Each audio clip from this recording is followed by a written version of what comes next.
네, 이번 시간은 뉴스젠의 파워 인터뷰 코너입니다. 매주 월요일과 화요일에 21대 총선에서 금배지의 주인공이 된 당선인들과 얘기를 나누는 시간 가지고 있는데요. 오늘은 서울 도봉을에서 재수 끝이라고 해야 될까요? 여대 입성한 분이죠. 오기영 더불어민주당 당선인과 얘기 나눠보도록 하겠습니다. 어서 오십시오.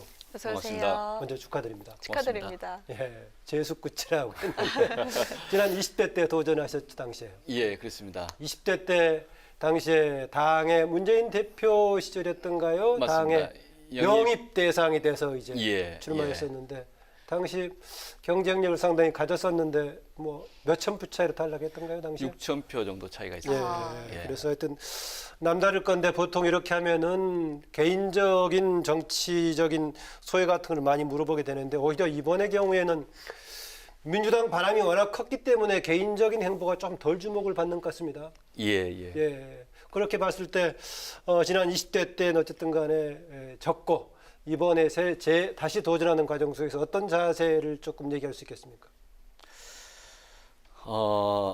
이게 또 선거를 2번 치렀지 않습니까? 예. 선거 2번 치르면서 느끼는 여러 가지 이제 생각들이 좀 있는데 아무래도 이 정치는 이게 주민들이 이 마음을 줘야 되는 것 같습니다. 예. 그래서 이제 그 마음을 얻어야 쓰임새가 생기고 이제 역할을 하는 건데 지난번에 2016년도는 아마 문재인 그 당시 당 대표 이게 전 대표로 해가지고 예. 이 전국을 돌아다니며 유세할 때 저희 저기 마지막 유세를 했었습니다. 쌍문역에서 4월 10일. 그러면 상당히 공을 들였다라고 볼 수 있겠네요.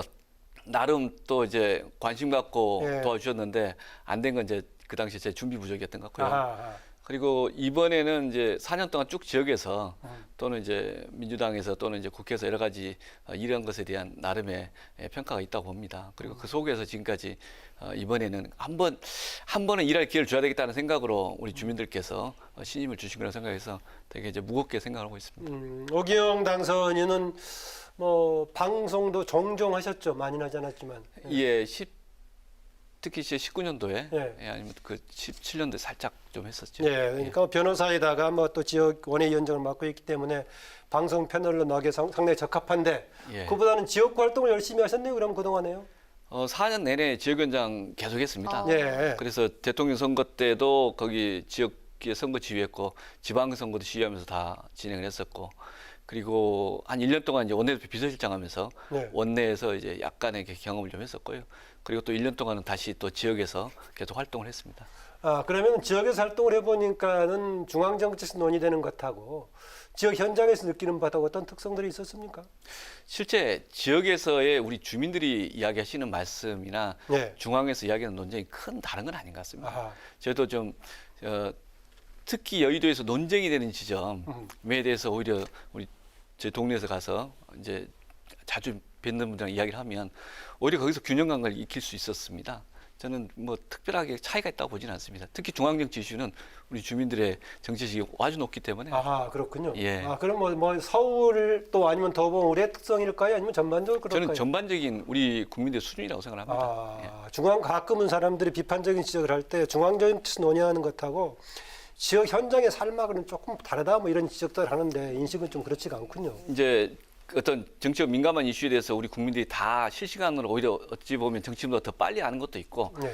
이제 지역의 현안 중에서 지역 개발 이슈가 있겠죠. 그건 이제 네. 지역의 고유한 내용이 있을 거라고 생각하는데 저희 지역도 그런 고유한 내용들은 따로 있고요. 예. 네, 먼저 총선 이후에 이곳저곳 인사를 좀 하셨을 텐데 어떤 이야기를 가장 많이 들었습니까?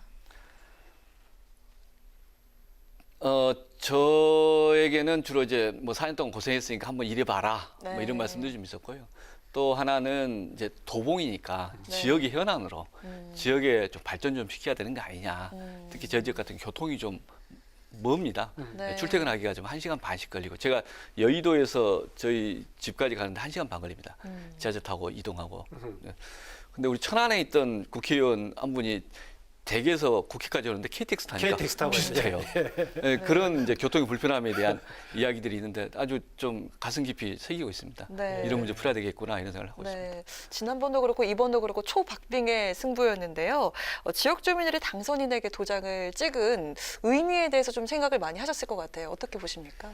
초박빙은 좀 사실관계가 좀 아닌 것 같고요. 네. 저 옆 지역이 이준석 미래통합당 후보, 예. 그다음 김성환 의원 예. 이게 했는데 거기 그 나중에 격차가 비슷합니다 저희 지역이랑. 아, 네. 그런데 저희는 이제 중간에 워낙 그 색깔이 다른 네. 그 기간이 좀 몇 시간 있었기 때문에 아하. 인식이 이렇게 역전되는 아하. 상황이 좀 있었다. 인식이 중간에. 역전으로 인식되고 근데 그랬군요. 투표라고 하는 게 투표하면 결과는 있는데 개표하는 순서에 따라서 이제 이게 역전으로 보이기도 하고 네. 좀 여러 가지 어느 쪽 것을 드라마처럼 먼저 이렇게 네. 개봉하느냐. 아. 좀 그런 것 같고요. 아하. 근데 그럼에도 불구하고 이제 지적은 있었습니다. 네. 전체적으로 이제 민주당 발이 워낙 셌고 저희 집 같은 경우도 이제 그 전에 여론조사를 하면 여러 가지 중앙당 전략단위에서 브리핑을 할 때 언론에 이제 설명을 할 때 46개 지역 중에서 16개 안전한 지역 중에 꼭 도봉을이 들었거든요. 네. 그러니까 상대적으로 좀 아. 결과가 줄어든 것에 대한 이유가 뭘까? 아. 저희들은 이제 그런 반성과 이제 앞으로 화두를 갖고 좀 풀어야 되는 거 아니에요? 이런 생각을 합니다. 이제 사전 투표까지는 상당히 저 투표하신 분들을 만나면 네. 저희 정치적 동료했고 그분들이 투표했다라는 반응들이 워낙 좋아서 그런데 그 며칠 사이에 또 많은 또 견제의 심리들이 좀 작동한 거 아닌가 네. 저는 좀 그런 생각을 하고요. 그리고 또 그럼 사전 투표 이후에 며칠 사이 한 5, 6일 사이에 견제 심리가 작동이 됐다. 저는 아니 그 이후에 좀 약간은 있을 거라는 좀 생각을 하고요. 네. 또 이제 저희 내부적으로 좀 더 선거운동을 더 열심히 해야 되는데 상대적으로 덜한 거 아니냐 그런 반성을 좀 합니다. 네. 예. 근데 여전히 모든 건 그 큰 흐름 속에서 많이 이제 선거가 그 특히 선거운동 2주간에 본선거운동간에 결정될 것처럼 이야기하지만 큰 흐름들은 그런 건 아닌 것 같습니다.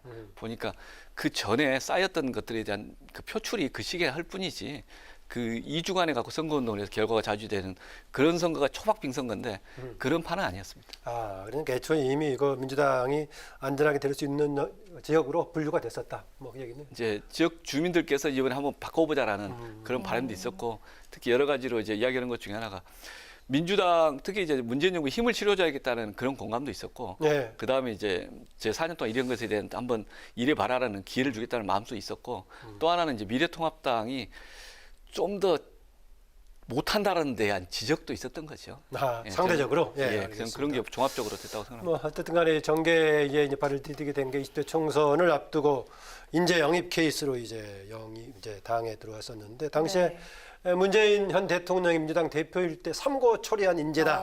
뭐 이렇게 소개 한번 있는데요. 그냥 뭐 변호사이기도 하지만은 경제 통상 분야 이제 전문하는 변호사다 이렇게 했었는데 정치영역에서 그쪽 분야의 전문가로서 어떤 역할이 있을 거라고 보십니까? 저는 한 16년 동안 로펌에서 일했습니다. 예. 네. 예, 주로 남북관계 개성공업지구 법제에 대한 연구나 또 자문, 그리고 한중관계에 대한 이제 기업들과의 교류 협력 또는 합작 이에 대한 관심을 갖고 일해왔었고요. 그걸 하다 보면서 느끼는 게 있습니다.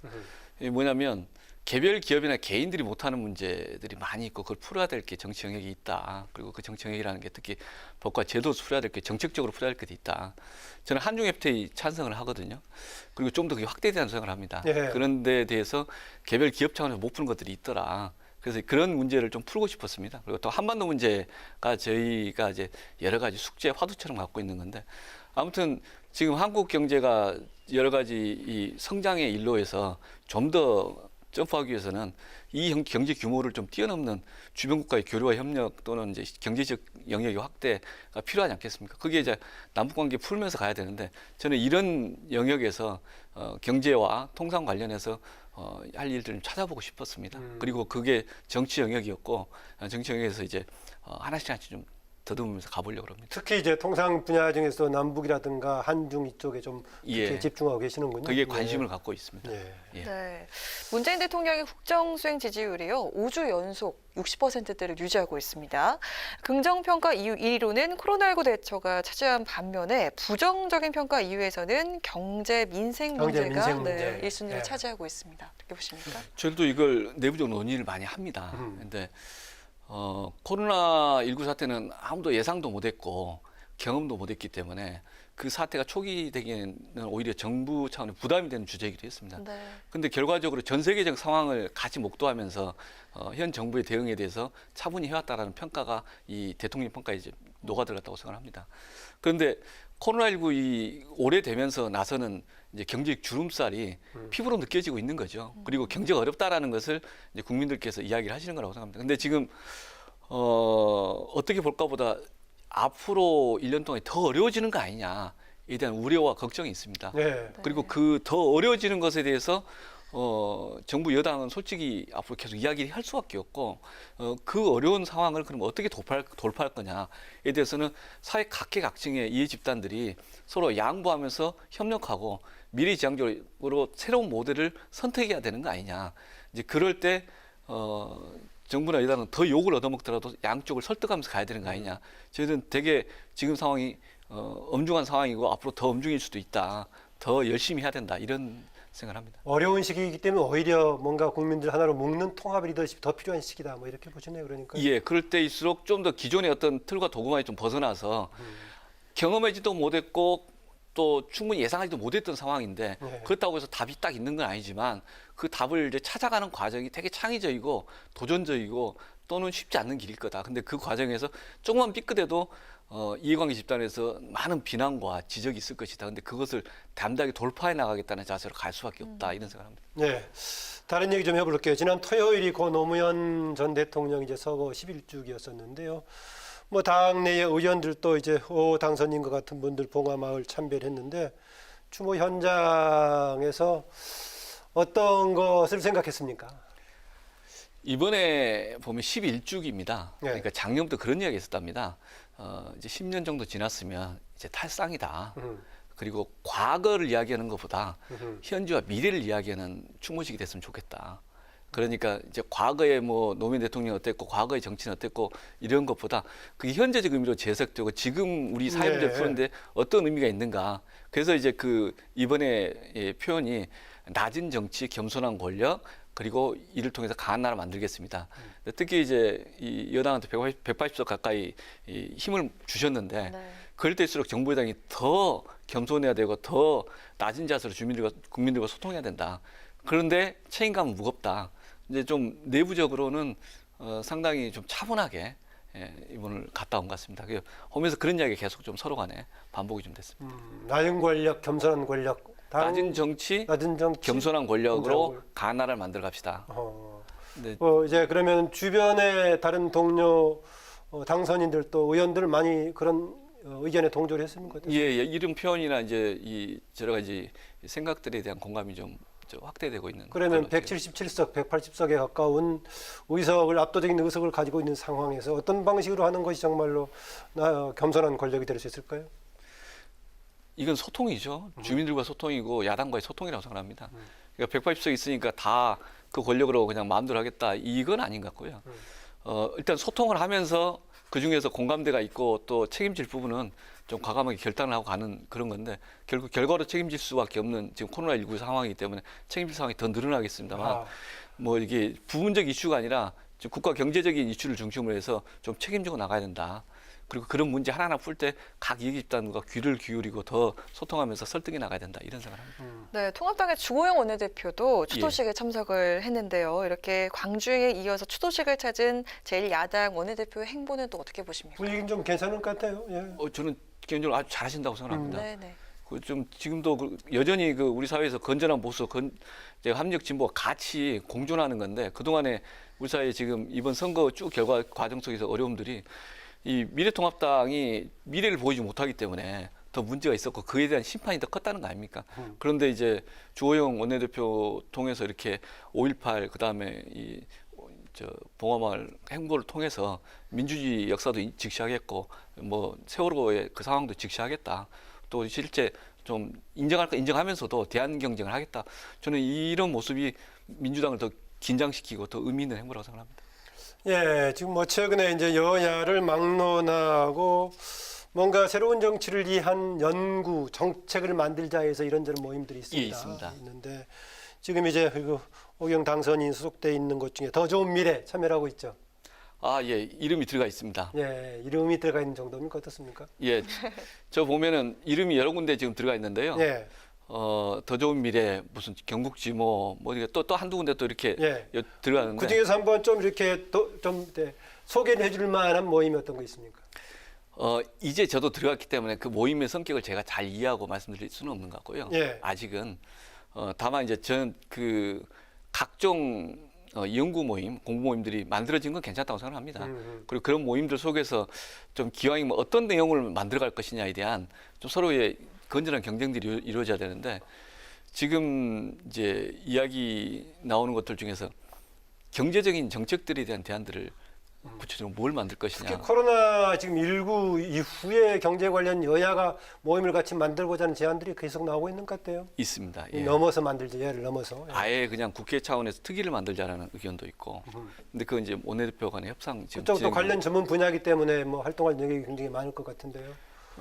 지금도 이제 그런 분야들에 대한 논의들이 특위를 만들든 어떤 간에 그 협치를 하든 또는 이제 여야 간에 함께 좀 머리를 맞대고 국가적 과제를 함께 노력하는 모습을 하는 건 좋지 않냐 이런 의견들이 있는 것 같고요. 네. 그게 이제 연구 모임까지 갈지는 잘 모르겠습니다만 그와 상관없는 개별적 연구 모임은 여러 가지로 만들어지고 있는 것 같습니다. 네, 특히 여당 당선 여당 의원들이 나올 때마다 제가 그런 질문을 합니다만은 여당은 또 이제 대통령과 함께 가는 정당이기 때문에 자칫하면 좀 뭐 잡음이 나올 소지도 있어서 그런지 모르겠지만은 예. 상대적으로 당내에 다양한 목소리가 조금 이렇게 허용이 별로 안 되는 그런 분위기처럼 느껴졌습니다. 그동안의 민주당에서. 이런 질문하면 실제로는 안 그렇다라고 얘기하는데 어떨까요? 자제를 하고 있죠. 예, 지난번에 첫 당선인 모임을 할 때 이해찬 대표께서 또 108번 내의 교훈 뭐 이런 말씀도 하셨지 않습니까? 예. 17대 때 초선 108명의 다양한 의견들 예. 그 속에서 그 선거 딱 4년 뒤에 끝나고 나니까 의석수가 반토막이 됐다. 이제 이번에 한 180석 가까이 됐는데 중구난방 이렇게 하는 게 꼭 좋은 건 아니다. 뭐 이런 지적들이 있었고 좀 서로 간에 절제할 건 절제해야 된다라고 하는데 상당 기간 절제를 하고 갈 겁니다. 근데 이제 내부적으로는 대안 경쟁을 하고 좀 더 다양한 목소리가 나오려고 글쎄요. 노력을 네. 하는데 표현 방식에 대해서는 좀 너무 진중한- 획일적이 되는 거 아니냐라는 좀 우려들이 있어서 제가 질문드렸던 겁니다. 예. 획일적으로 가서는 안 되겠죠. 예, 그에 대한 생각도 내부적으로 있죠. 네, 21대 국회 개원이 코앞으로 다가왔는데요. 정말 일주일 네, 남았죠, 이제. 네. 일주일 어떤 채 안 남았죠. 마음가짐으로 예. 임할 것인지 각오와 목표 말씀 듣겠습니다. 한두 가지 숙제라도 좀 제대로 설정을 해서 풀어가야 된다 생각을 합니다. 저 개인적으로는 네. 징벌적 손해배상 제도 같은 경우를 좀 더 확대하면 어떨까 어느 생각합니다. 분야에서 징벌적 손해배상을? 징벌적 손해배상이라는 게 이제 그 경제 활동에 대한 징벌적 손해배상이 있는 거죠. 예. 우리 사회에서는 형사 책임으로 푸는 방식이 너무 많습니다. 근데 기업의 입장에서 어떤 행위를 하게 될 경우에 수익이 100이 나오는데 이 벌금이든 뭐 민사등 손해배상이든 한 10밖에 안 나온다면 그 행동 계속 할 겁니다. 90의 이득을 위해서. 징벌적 손해배상이라는 것은 이득이 100이 나서 100을 토해내라는 거거든요. 그렇지 않으면 파산까지도 가는. 이제 그렇게 해야 이제 이 사후적으로는 손해배상이지만 사전적인 규범의 기능이 있는 거죠. 불공정 거래 같은 거 대표이겠네요. 그러니까. 불공정 거래도 있을 수 있고 예를 들면 뭐 환경 오염이랄까. 피해 입히는 거예요. 예, 뭐 가습기 같은 경우도 예. 가습기 살균제 같은 경우 그 행위에 대해서 그러면 어떻게 볼 것인가 하는데 지금 일반적인 현재 우리 대한민국의 그 손해배상 제도가 좀 피해자가 그걸 입증해야 돼 입증하기 쉽지 않는 그런 시스템이 네. 있습니다. 그래서 전체적으로 징벌적 손해배상 제도가 우리 사회 전체적인 거래 규범을 바꿀 수 있는 하나의 촉발제 역할을 하지 않을까 싶어서 계속 관심을 가지려고 합니다. 네, 오기영 당선인 오늘 고맙습니다. 예, 감사합니다. 고맙습니다.